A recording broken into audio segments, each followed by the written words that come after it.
Good evening. I trust you had a fruitful day. I do not say happy, though I hope it has been happy. Namo tassa bhagavato arahato samma sambuddhassa. Namo tassa bhagavato arahato samma sambuddhassa. Namo tassa bhagavato arahato samma sambuddhassa. Homage to the Buddha, the blessed, noble, and fully self-awakened one. So we are continuing with this discourse, number 44, called the shortest series of questions and answers. And we've been through the section concerning Sakaya Ditti, or the identity, personhood, personality, person view, eightfold path, concentration, and the Sankara, the volitional formations and all that. So now the next section, really, we don't have to go through in detail. It's called the cessation of feeling and perception. And it's a specific experience that comes after somebody has attained all the jhanas.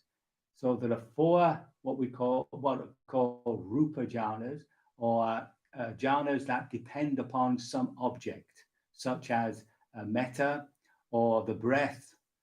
And then there are the arupa jhanas, which are not dependent on that, but have the same quality, the same mental quality of perfect equanimity that one comes to in the fourth jhana, the fourth absorption.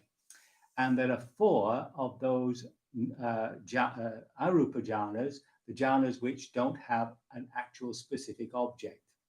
Now, if you happen to be a non-returner, which is the third level of attainment, right? So the first is stream entrant, then there is the once returner, he only has to come back once, and there is the non-returner. So that's somebody who has lost any delight in the sensual world, but still delights in these jhana worlds, in these absorption worlds. And then finally, of course, full liberation with the Arahant. Now, this particular experience of the cessation of feeling or perception can only be had to the top two, right? So you have to be a non-returner or an Arahant in order to experience this. So therefore, if you are at that level, then you can read the page. But what we're interested in is really that such a level exists. Now, that point where perception and feeling come to an end is, for some people, an experience of nirvana. And for other writers, no, it's not. Now, the funny thing is that you can experience nirvana in the lower attainments. In fact, the first attainment is an experience of nirvana, even if only, as the Buddha says, like a flash of lightning, but you see everything, as it were. Everything to be seen is seen, but darkly. And therefore, it would seem that it doesn't quite equate with nibbana. But some people say it does, that the extinction of feeling and perception. And according to Dhammadina, you can't actually make a decision to do it.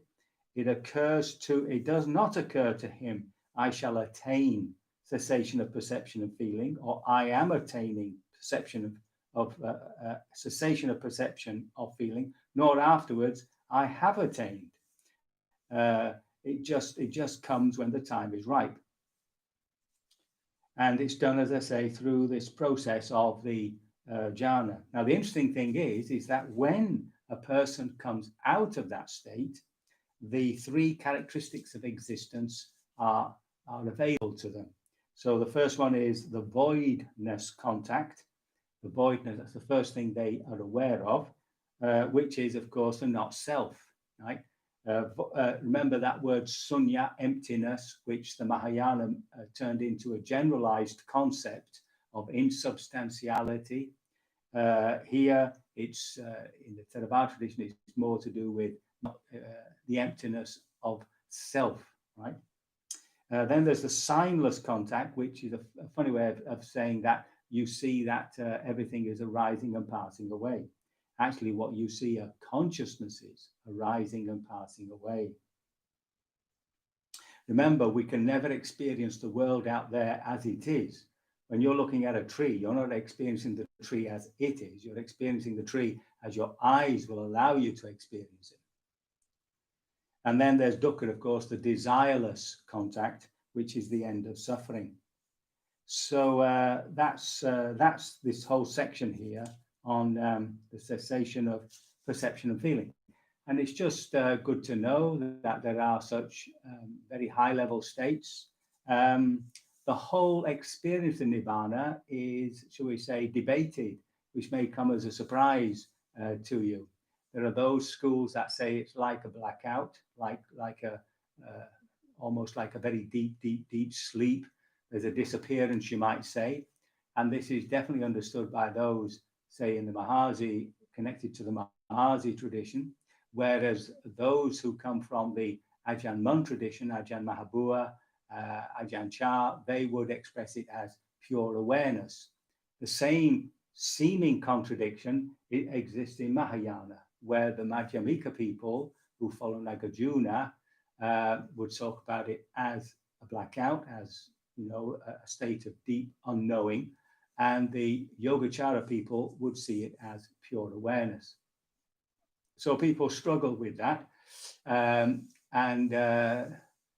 one or two writers have tried to explain how that is, but basically that there seems to be these two types of experience which are both non-suffering, and that's the important thing, is non-suffering. So we can leave that for another day, for another time. So we can go on now to feeling. So again, Visakha, who remember was, still remains, the husband of Dhammadina, he asks, how many kinds of feeling are there? So I'll give you a moment there to answer that. How many kinds of feeling are there? It's another test. So there are three, are there not? Painful, pleasant, and neither painful nor pleasant. Now, what is a pleasant feeling? What is a painful feeling? What is a neither painful nor pleasant feeling? So whatever bodily or mental, or whatever is felt bodily or mentally, right? So the body and the heart, right? The heart feeling as pleasant and soothing is pleasant feeling, and whatever is felt as bodily or heart ways mentally painful and hurting is painful feeling, and whatever felt bodily or mentally is neither soothing nor hurting, that is neither pleasant nor unpleasant feeling. Now, lady, what is pleasant and what is painful in regard to pleasant feeling? Okay, so what is pleasant and what is unpleasant in regard to pleasant feeling? So what is painful and what is pleasant in regard to painful feeling, and what is pleasant and what is painful in regard to neither painful nor pleasant feeling. Right, so we take it easy.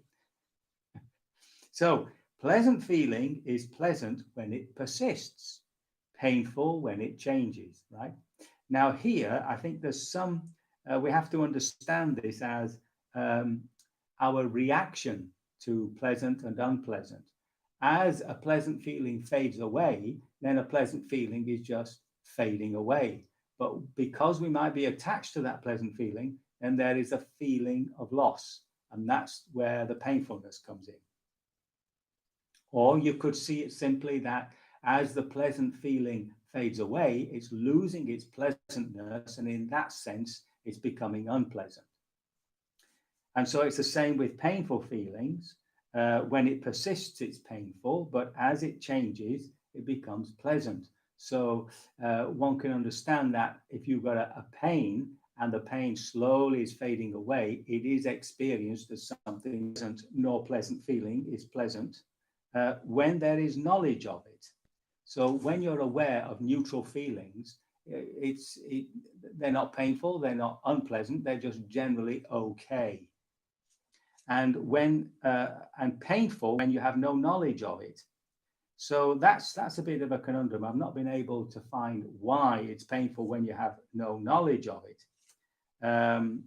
What I suggest is that when the feeling arises with the perception, right, that if there is a feeling and there's no perception, then there's an underlying ignorance to it, and that, when it's recognized, is painful. But frankly, I've emailed somebody to find out if they understand that last sentence. So this is something that we can actually be aware of in our meditation. So there's a lovely, pleasant emotion, and as it passes away, it's losing its pleasantness, and in that sense, it's becoming unpleasant. When we have a painful feeling, such as a physical one, say pain in the knee, and it's slowly disappearing, and we see it disappearing, we can see that loss of pain is experienced as something which is pleasant. On top of that, of course, is our reaction, right? Which we've, during this time anyway, put to one side. So your reaction to pleasantness, of course, is to grasp it, to want to develop it. And as it fades away, of course, then you start getting worried and anxious. And that's another type of suffering. And if it's painful and your aversion to it, then the aversion itself is a state of suffering. So remember, there's pleasant feeling and unpleasant feeling, both physical and mental, which are quite natural. The Buddha has them too, but our reactions are unnecessary. So the next section is to do with underlying tendencies. Now, these underlying tendencies, they sit, shall we say, beneath our consciousness, beneath what's known as the mental continuum. And when something actually comes in, which drops down, as it were, and excites the tendencies that are underneath that level of consciousness, then of course they pop up. So very simply, you walk into the kitchen and you can see the tea urn, and immediately you think, oh, I'll have a cup of tea. Of course, you might have thought that before you enter the kitchen, but on seeing something, something will arise, an underlying tendency will manifest. So what underlying tendencies underlies pleasant feeling? What underlying tendency underlies pleasant feeling? And what for painful feeling, and for neither pleasant nor unpleasant? So I'll let you guess. The underlying tendency to something that's pleasant is of course excitement, because that's how we feel when something pleasant comes up. We want to grasp it, and that's your tanha, that's your wrong desire. Now, this word is often translated as lust, but lust, of course, is normally understood to be a sexual thing. But the word raga, which is trying to translate, is excitement. Excitement, even uncontrolled passion for something. Now, that word excitement rings true for me in a consumerist society, because the whole point of consumerism is to make you constantly feel excited with the new, a new mobile phone, a new fashion. See, it's everything that's got to be new, and that new has to come up just before the previous new is beginning, just after, shall we say, the previous new is beginning to die out, because then, of course, boredom arises and you wouldn't buy it. So you've always got to have something new, and that's to create that sort of bubbly excitement. The underlying tendency to aversion is of course for painful feeling, of course, the underlying tendency is aversion. You don't want it. So there again is your tanha, that's your wrong desire.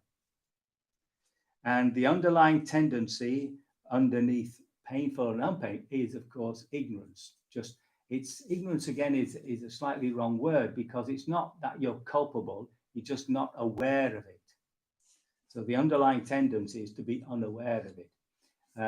So once we become more sensitive to the body, for instance, we become aware of small sensations that arise. You're more in contact, you're more embodied, you might say. It's the same with emotions. You might not have felt emotions actually in the body, some people don't, but eventually through meditation, you actually start contacting emotions in the body. And you can feel also fine mental states within the body.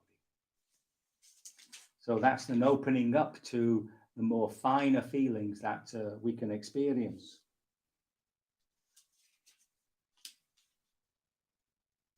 Now, the next question is, does the underlying tendency of excitement underlie pleasant feeling, all pleasant feeling? Does the underlying tendency of aversion underlie all painful feeling? And does the underlying tendency of ignorance underlie all neither painful nor pleasant feelings? And the answer, of course, is no. The underlying tendency doesn't always there. So sometimes, especially if we're practicing well, a pleasant feeling will come up without that desire for excitement, for holding on to it. Sometimes when unpleasant mental states comes up, we can be quite equanimous with them. So it's not necessary for these things to come up.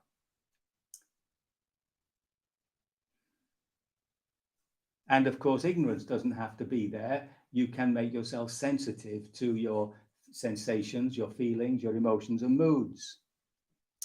So then the next question is, well, what should be abandoned in regard to pleasant feelings, unpleasant feelings, painful feelings, and neither pleasant nor unpleasant feelings? So, of course, what should be abandoned is that very excitement, that very aversion, and that very ignorance. So that's pretty straightforward. We should abandon that. In fact, that's the second noble truth, where the Buddha states that tanha is the cause. This wrong desire is a cause of all our suffering, and our purpose is to abandon it, to let go of it.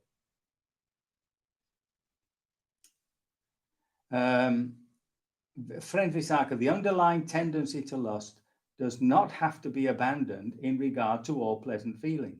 Oh, sorry. Then he asks, does this have to be abandoned to all pleasant feeling? And of course, it doesn't have to be abandoned to all pleasant feeling because, well, we've just said it. So I'm getting confused. Okay, Visakha. Now, what she says, that these pleasant feelings don't have to be abandoned. The underlying lust does not have to be abandoned by way of these jhana states, these absorption states. So when you enter into an absorption state, then of course these pleasant, unpleasant feelings, they all get pushed down, they all get suppressed. And then finally, when somebody enters and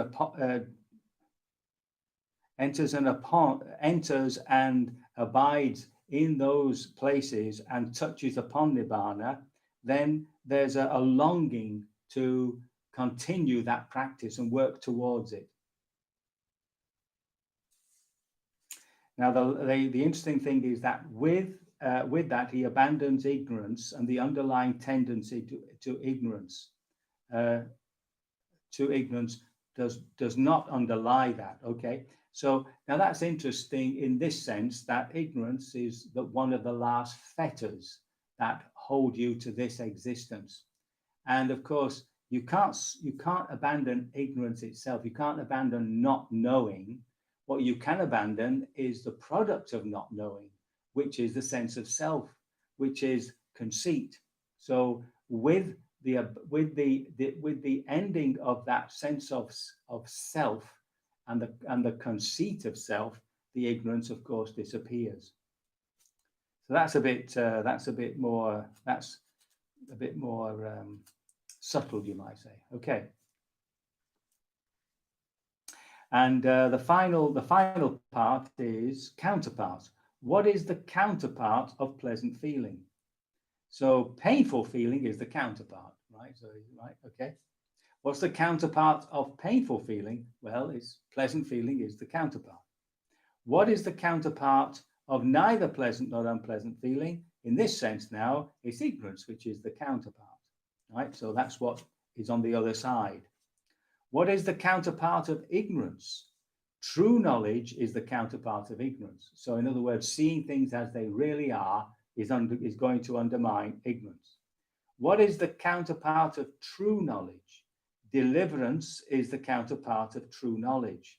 So in other words, you have to move towards deliverance, or shall we say, the true knowledge leads you to deliverance. This word patibhaga, which is being translated here, both means opposition, but also means supplementary. So here we're sort of coming the other way. Because of true ignorance, we're moving into deliverance. And the counterpart of deliverance, of course, is nibbana. Then he asks Lady, what is the counterpart to nibbana? Friend Visakha, you have pushed this line of questioning too far. You are not able to grasp the limit to questions, all right? So there's a limit to what questions can get you to. For the holy life, friend Visakha, merges in Nibbana, culminates in Nibbana, ends in Nibbana. If you wish, friend Visakha, go to the Blessed One and ask him about the meaning of this.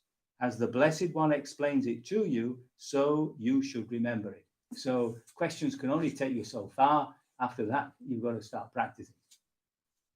But remember that Visakha is already a non-returner.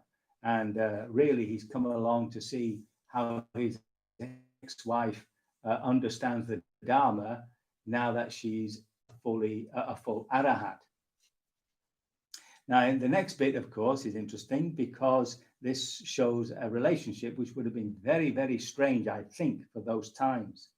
Then the lay follower Visakha, having delighted and rejoiced in the Bhikkhuni Dhammadina's words, rose from his seat, and after paying homage to her, keeping her on his right, he went to see the Blessed One. So that a man should behave like that towards a woman must have been, especially if there was an audience there, must have been, should we say, interesting. And then he goes to the Blessed One and of course gives the whole entire conversation that he's had to the Buddha. And the Buddha replies, the Bhikkhuni Dhammadina is wise, Visakha. Bhikkhuni Dhammadina has great wisdom. If you had asked me the meaning of this, I would have explained it to you in the same way that Bhikkhuni Dhammadina has explained it. Such is its meaning, and so you should remember it. And that was what the Blessed One said. And the lay follower, Visakha, he was a lay person at the third level of attainment, was satisfied and delighted in the Blessed One's words. So there we have this wonderful discourse of questions and answers for the Bhikkhuni Dhammadina, who was a fully liberated being. So I hope you found that inspirational, and it will in fact fire you to continue your practice and attain full liberation from all suffering sooner rather than later. So we can sit for a little while.